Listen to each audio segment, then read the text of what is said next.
Bueno, mi madre cuando terminó la carrera estuvo maestra municipal en Zubeldia unos años. Luego, en esos años, salieron oposiciones y se presentó.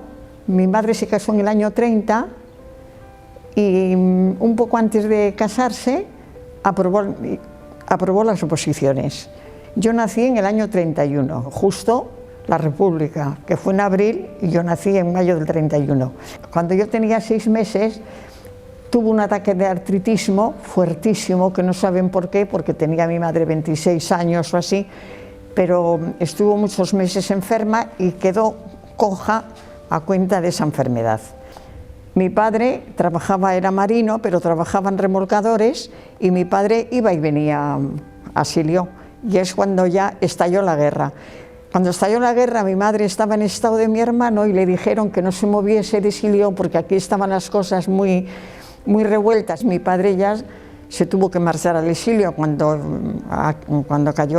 entraron aquí los nacionales, y se tuvo que ir al exilio porque igual lo hubiesen fusilado o por lo menos cárcel, porque todos, mi abuelo y los 2 hermanos de mi padre, todos estaban presos. Mi abuelo, de hecho, murió en la cárcel, ¿no?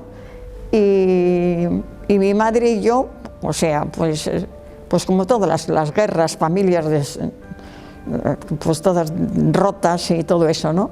Y hasta que mi madre pudo venir a Portugalete de maestra, estuvimos allí. Y en esos años que vinimos, yo empecé a hacer la carrera de magisterio también en Bilbao, pero el próximo concurso, mi madre, la plaza que ella tenía de propietaria provisional, que estaba en la escuela del campo con chicos, le mandaron, tuvo que ir a su escuela de propiedad, a Silión, y yo tuve que no pude terminar la carrera, que mi madre siempre tuvo ahí un clavo terrible, que no pude terminar, porque claro, mi madre no podía pagarme a mí unos estudios ella sola, y volvimos otra vez a Silión. Y allí estuvimos hasta que ya mi madre pudo venir a Portugalete, propietaria provisional, y allí estuvo en Zubeldia hasta jubilarse. Como nosotros teníamos casa, la casa de mi madre de Portugalete no la dejó, en la calle San Roque, en el número 2, donde está la ferretería de Moli, ahí hemos vivido. Y mi madre, cuando vino claro, como éramos de aquí, mi padre también, pues resulta que teníamos aquí la familia, teníamos la gente conocida, nos daba o sea, en ese aspecto de convivir, era lo mismo estar en el pueblo que estar en Portugalete. Yo he tenido una infancia feliz, porque claro, nosotros era una cosa que estábamos con mi madre, que era importantísimo, estábamos con mi madre. Luego mi madre, pues tampoco, yo no la veía, tuvo que hacer adelante, ella sola, claro, porque nos tenía los 2, pero nunca la vi deprimida a mi madre. O sea, yo siempre era una mujer fuerte, pero yo deprimida a mi madre y llorando por los sitios, y llorando y triste, no la vi. Ella lo pasaría, pero nunca la vi que estaba deprimida. Yo me imagino que pasaría porque con mi padre cuando estuvo preso, había veces que estábamos hasta 10 meses que no recibíamos noticias. Y claro, mi madre pues estaba preocupada. ¿Qué será? Nos decía, ¿qué será de tu padre? Posiblemente ha muerto, nos decía, porque tantas sin saber noticias es muy difícil. Nunca nos hizo una tragedia tampoco. Siempre nos decía, igual no vais a conocer a vuestro padre.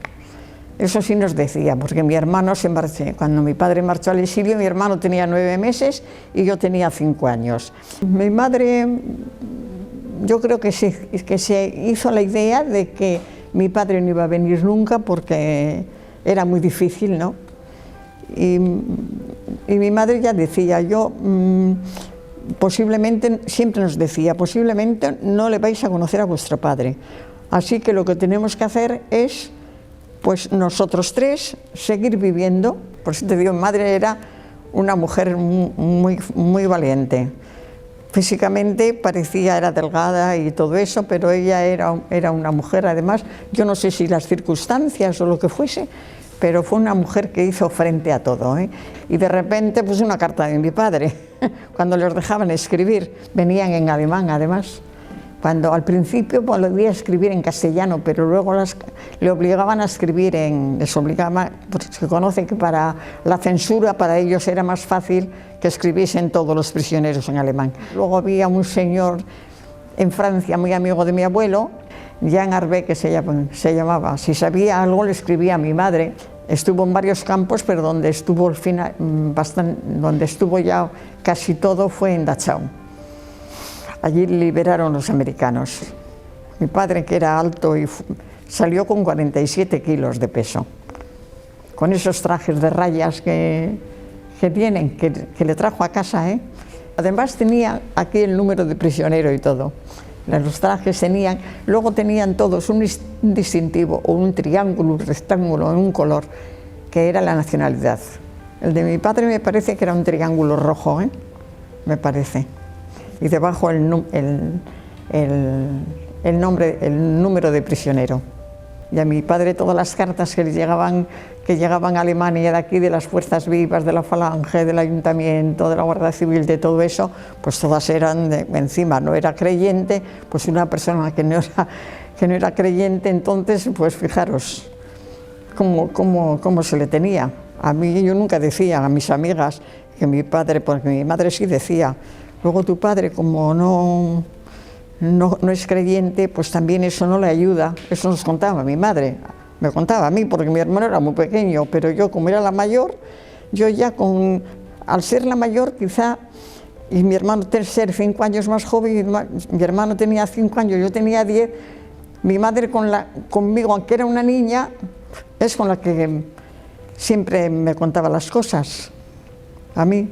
Y yo por eso sí, todo ese recuerdo tengo perfectamente. Luego murió del corazón. El corazón le tenía, luego le dijo un especialista de Bilbao, que le tenía muy encogido, muy arrugado de sufrir, ¿no? Que era un corazón como si tuviese más de 100 años.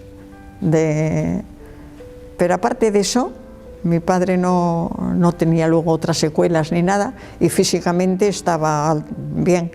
Conocer a tu padre después de 12 años, eso sí, te digo que es lo que más me impactó a mí, ¿eh?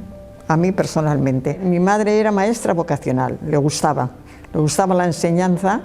Mira, su enfermedad y el que yo no pude hacer la carrera de magisterio, yo creo que para mi madre fue lo peor, porque ella ya se hacía la idea de que mi padre no iba a venir, pero luego resulta que vino, se colocó en remolcadores y nada, y una vida normal.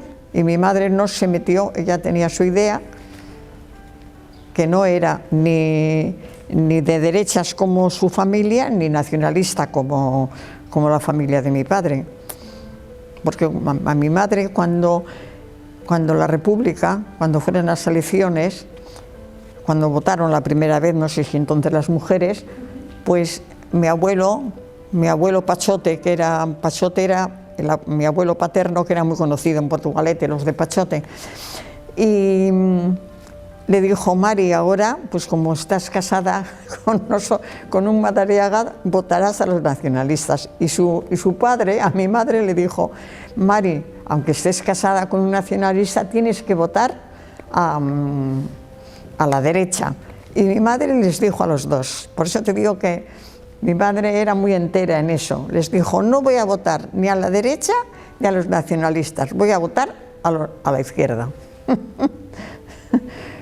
Me dijo, porque sobre todo soy maestra, pero me gusta el programa que tienen los socialistas, la República, para la enseñanza, y yo, aparte de todo, yo voy a votar.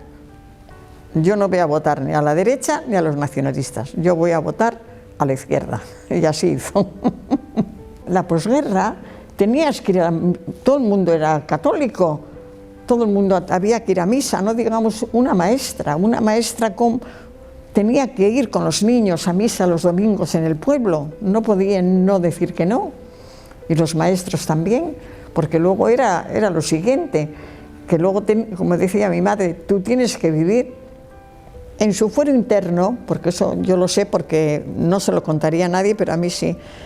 Por ejemplo, cuando la gente criticaba mucho a una chica que se quedaba en estado soltera, pues mi madre decía, pues si no es para tanto, pues esa chica pues está sola, está sirviendo no sé dónde, pues vete a saber. O sea, mi madre siempre se daba cuenta de las cosas, pero no las decía, porque no podías en aquel ambiente decirlo más que en la intimidad. Notaba mucha diferencia de la mentalidad que tenían mis amigas a la que yo tenía, que tampoco decía, que yo me callaba, no decía ni Pamplona, pero ellas que veían cosas, fíjate que es así, que no es católico, que no sé qué, yo pues no me parecía, a mí internamente no me parecía tanto, pero yo me callaba, porque es que entonces te tenías que callar, no podías andar diciendo cantidad de cosas, te callabas para seguir viviendo, porque claro, había que ser muy valiente. Con todos tenía el mismo trato, pero luego tenía unas afinidades, como todo el mundo tenemos, ¿no? Más con unos que con otros. Y esa es la historia, nada sencilla, no tiene complicaciones.